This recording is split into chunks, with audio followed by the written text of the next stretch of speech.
हरे कृष्णा। एक समय की बात है जब दिल्ली की गलियों में एक महान वैष्णव भक्त रहते थे।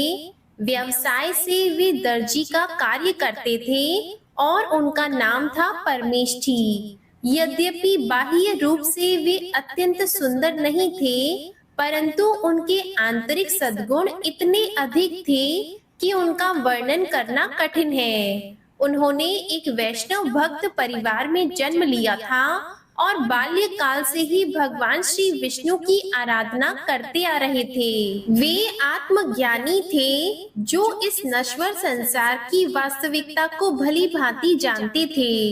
इसी कारण वे भौतिक वस्तुओं से अनासक्त होकर सदा भगवान श्री हरि के पवित्र नामों का उच्चारण करते रहते थे।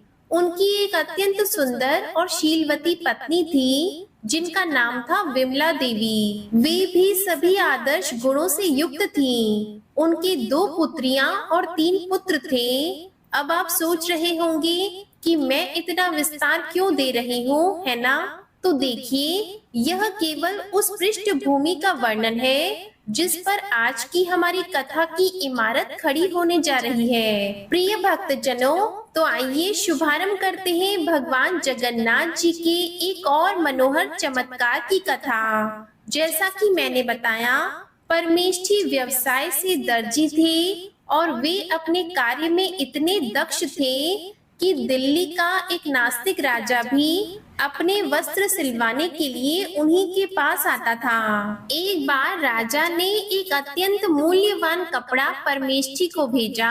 उसमें सोने चांदी की कढ़ाई की गई थी और मोती भी जड़े हुए थे। राजा चाहता था कि इस कपड़े से 2 तकिए बनाए जाएं। उसने आदेश दिया कि उन तकियों पर अत्यंत सुंदर पुष्पों की कढ़ाई होनी चाहिए और सिलाई तो ऐसी होनी चाहिए कि दिखाई भी न दे। साथ ही राजा ने कहा, यदि तुमने यह कार्य सर्वोत्तम ढंग से किया तो मैं तुम्हें बहुमूल्य इनाम दूंगा। राजा का आदेश सुनकर सैनिक चले गए, परंतु जब परमेष्ठी ने उस कपड़े को देखा तो उनके मन में कुछ और ही विचार चलने लगे। उन्होंने सोचा, यह कपड़ा अत्यंत सुंदर और कीमती है। इसका उपयोग केवल भगवान जगन्नाथ जी की सेवा के लिए ही होना चाहिए। राजा इसे तकियों के रूप में इस्तेमाल करना चाहता है, जबकि वास्तव में इसे भगवान को अर्पित किया जाना चाहिए। परंतु राजा की आज्ञा थी तो अनिच्छा से भी उन्हें काम करना ही था। उन्होंने 2 तकिए बनाने का कार्य आरंभ कर दिया। संयोग से उस समय जगन्नाथपुरी में रथ यात्रा का पर्व समीप था। परमेष्ठी ने रथ यात्रा की स्मृति में भगवान को समर्पित भावना के साथ तकिए बनाना प्रारंभ किया। जब तकिए तैयार हुए, वे अत्यंत सुंदर लग रहे थे। उन्हें देखकर परमेष्ठी अपनी आंखें बंद कर भगवान जगन्नाथ की रथ यात्रा लीला पर ध्यान केंद्रित करने लगे। वे मानसिक रूप से जगन्नाथपुरी की यात्रा पर निकल पड़े, जहां भगवान को रथ पर सवार करने के लिए मंदिर से बाहर लाया जा रहा था। कीर्तन, मृदंग, करताल की ध्वनि हो रही थी। सेवक गण भगवान को रथ पर सवार कराने ले जा रहे थे। बीच बीच में भगवान को तकिए पर रखा जाता था, फिर दूसरा तकिया आगे बढ़ाया जाता था। इस प्रकार भगवान धीरे धीरे बाहर निकल रहे थे। परमेष्ठी ध्यान मग्न थे और उसी समय उन्होंने देखा कि एक तकिया फट गया है, परंतु साथ ही उन्हें चिंता भी हुई कि जब राजा को यह बात पता चलेगी तो वह अवश्य क्रोधित होकर उन्हें दंड देगा। फिर उन्होंने सोचा, यह राजा तो केवल मेरे प्रभु की कृपा से ही राजा बना है। उसके पास जो भी शक्ति है वह मेरे परम आराध्य देव द्वारा ही प्रदत्त है, तो ऐसे में वह मेरा क्या कर सकता है। उस समय राजा के सैनिक वहां पहुंचे और 2 तकिए मांगने लगे। परमेष्ठी के पास केवल एक ही था। वे एक तकिया लेकर दरबार में गए। राजा ने देखा कि केवल एक तकिया लाया गया है।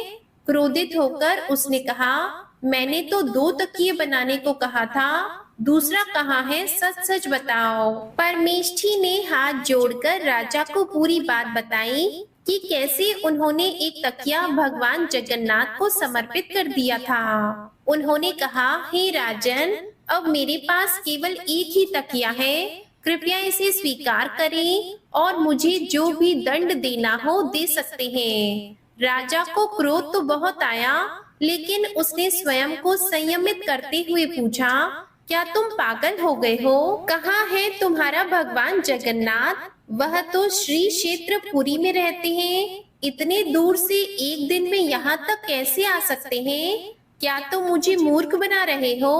परमेष्ठी ने शांत भाव से कहा, हे राजन, मुझे मृत्यु का कोई भय नहीं है। मैं आपको भगवान की महिमा अवश्य बताऊंगा। यद्यपि वे श्रीपुरी में विराजमान हैं, फिर भी वे सर्वव्यापक हैं। वे किसी भी स्थान पर किसी भी समय अपने भक्तों की प्रार्थना अवश्य सुनते हैं। जब भक्त प्रेम से पुकारते हैं, तो भगवान उनके पास स्वयं चले आते हैं। राजा यह सब सुनकर और भी क्रोधित हो गया। उसने सैनिकों को आदेश दिया, इसे बांध दो, भोजन मत देना, फिर देखूंगा कि इसका भगवान इसे कैसे बचाने आता है। परमेष्ठी को रस्सियों से बांधकर जेल में डाल दिया गया। वहां उन्होंने हृदय से भगवान जगन्नाथ की प्रार्थना करनी शुरू की। हे कमल नयन, हे चक्रपाणी, हे दीननाथ, मेरी रक्षा करें। वे कृष्णा कृष्णा का जाप करते हुए भगवान के स्वरूप पर ध्यान केंद्रित कर सो गए। उसी क्षण भगवान जगन्नाथ वहां प्रकट हुए। जैसे एक पिता अपने बच्चे की पीड़ा को सहन नहीं कर सकता, वैसे ही भगवान अपने भक्त की पीड़ा नहीं देख सकते।